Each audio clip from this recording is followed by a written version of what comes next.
He's got the momentum. That is the truth.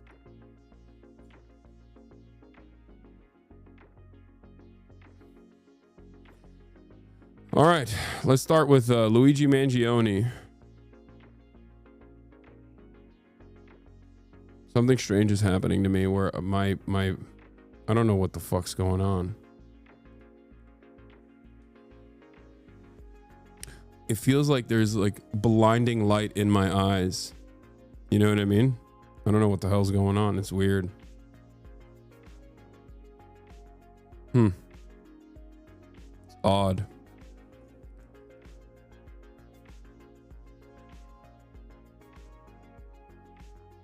I shouldn't even be mentioning this. Spot migraine, but I don't have a migraine. My head doesn't hurt. I don't know what it is. I don't have a headache.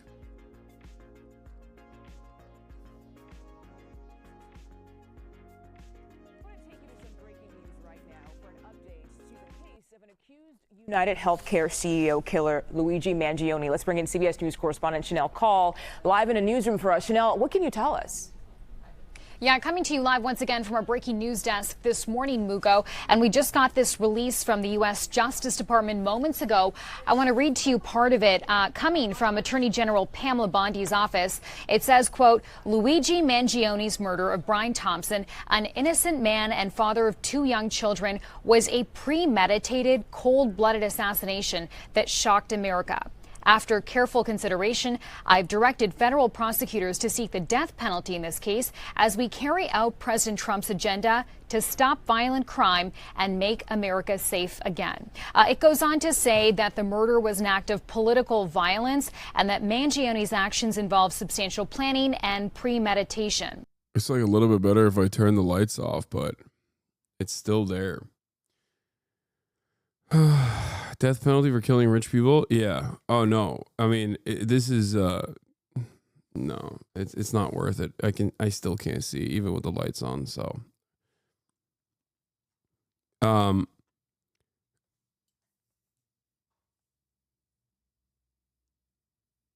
on. What the hell is going on? I feel great otherwise. I don't know why.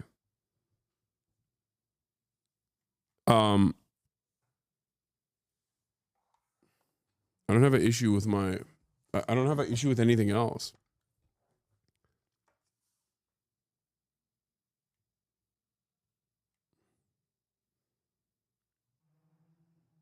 Look at my comments, please. You can have an ocular migraine without the pain. My first migraine didn't hurt. I just went blind. I've had the thing you're experiencing. I mean, it's fine. I'm not going blind. I just like, it feels like there's a light. You know when you stare at a light for too long and you can't see? When you stare at a light for too long and you can't see, that's what it feels like.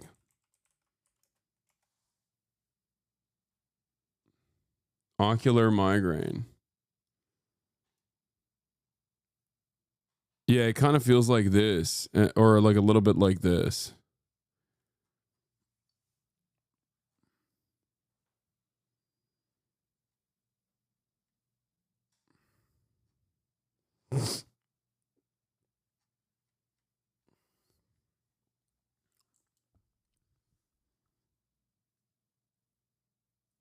What the hell?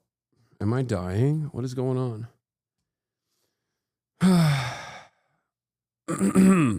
Apparently it's caused by stress.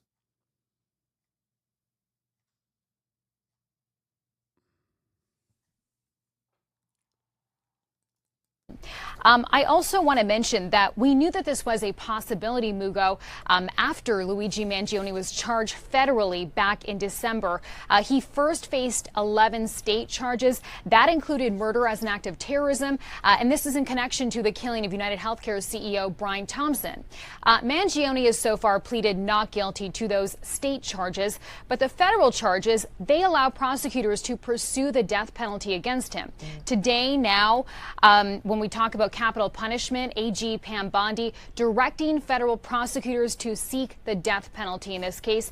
We know Mangione has not yet entered a plea in that federal case, but prosecutors have already said that these two state cases and federal cases will essentially proceed on parallel tracks, with the state charges expected to go to trial first. Wow, some very important background and context there. Chanel called. Yeah, I mean, the Mangione cases and all of the escalated charges surrounding it are entirely because of politics. Luigi Mangione's actions being taken as an act of terror in the state of New York is specifically because of politics.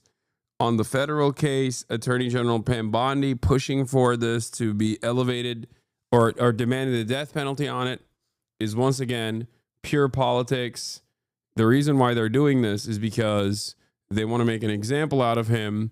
And it's kind of interesting because I feel like this creates a unique opportunity for the court system, or at least his defense attorneys, to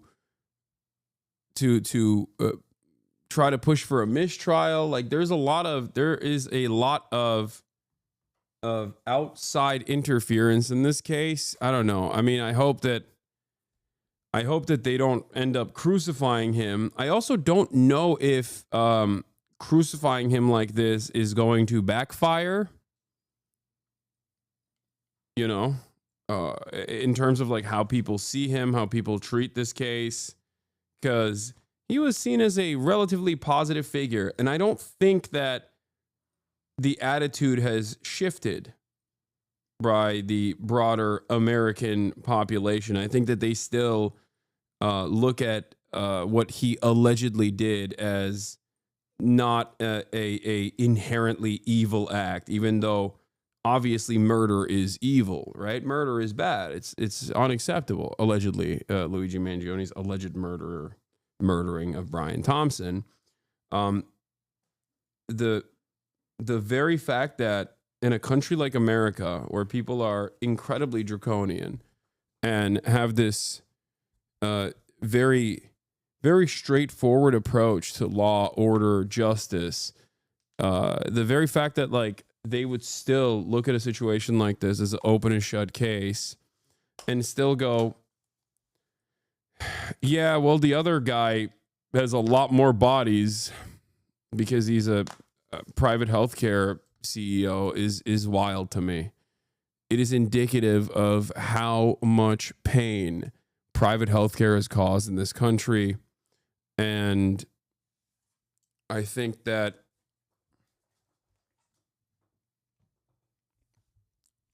this kind of prosecutorial overreach is inevitably going to cause more of a backlash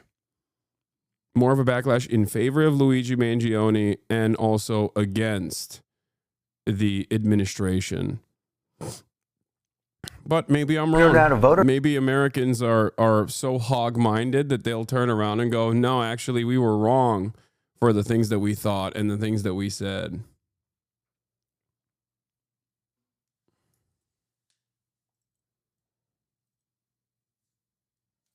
You know?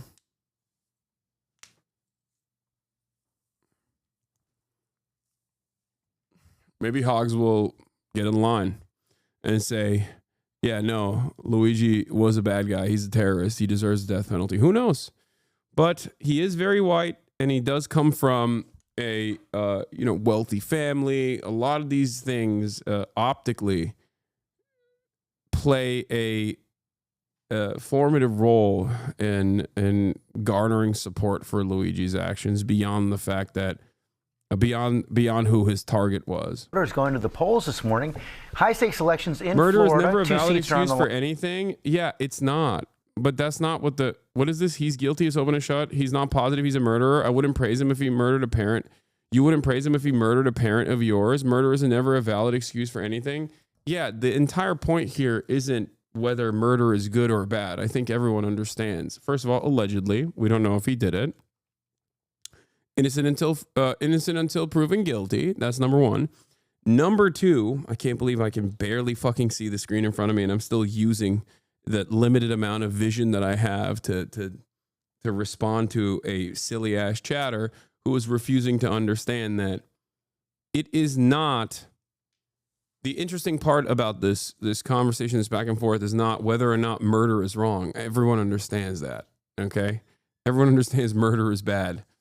If you were, if that's how people dealt with issues, I mean, society would collapse. You just go up and be like, all right, well, you know, you wronged me. I'm gonna kill you now. Is not exactly going to make for a stable society. Now, having said that, the reason why people still have a sympathetic outlook on him, even though Americans also usually operate in this, with this, I just hear so many people praise him, and I'm sorry, I just don't get it. Yeah, you don't get it. I don't know what your background is. I don't know what your, what your family's wealth looks like. But there's a reason why so many people praise him, and that is because they understandably see someone like Brian Thompson as a placeholder for an incredible amount of death and destruction. So much so that even Americans who normally have the exact same attitude that you have are looking at the situation and going, yeah, well, I mean, it's a little bit of a vigilante justice moment, you know, because they see Brian Thompson functionally as a serial killer. Okay, because people like Brian Thompson engage in the act of social murder.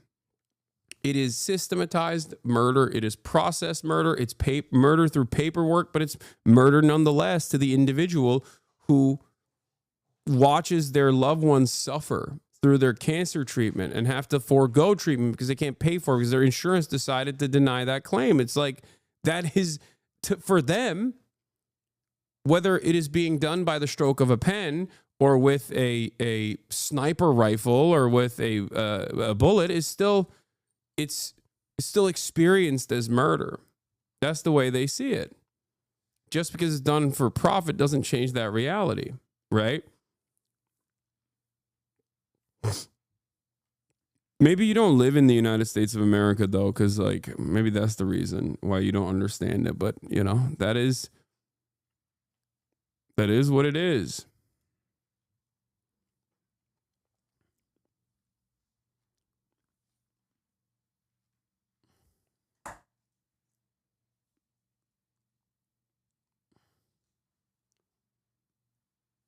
He left right after that explanation. Maybe he's still in here. I don't know. You often argue that criminal migrants should be locked up in the U.S. It would be disingenuous for you to argue that allegedly murderer should not go to jail. What? Should not go to jail? Not that you are doing that. It would be am I reading this correct? It would be disingenuous for you to argue that an allegedly murderer should not go to jail. Okay, first of all, there's a difference in the crimes. We're talking about like someone who's done like a serial rape or something. What? No sentence, convict for murder? What?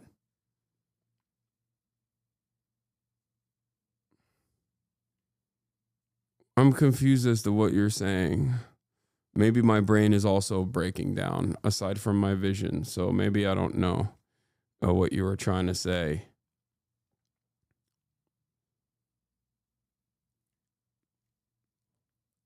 I've said if someone has gone through the legal process and has been convicted of a heinous act, a gruesome crime, a murder or a rape or something like that, I think that, yes, justice should be served.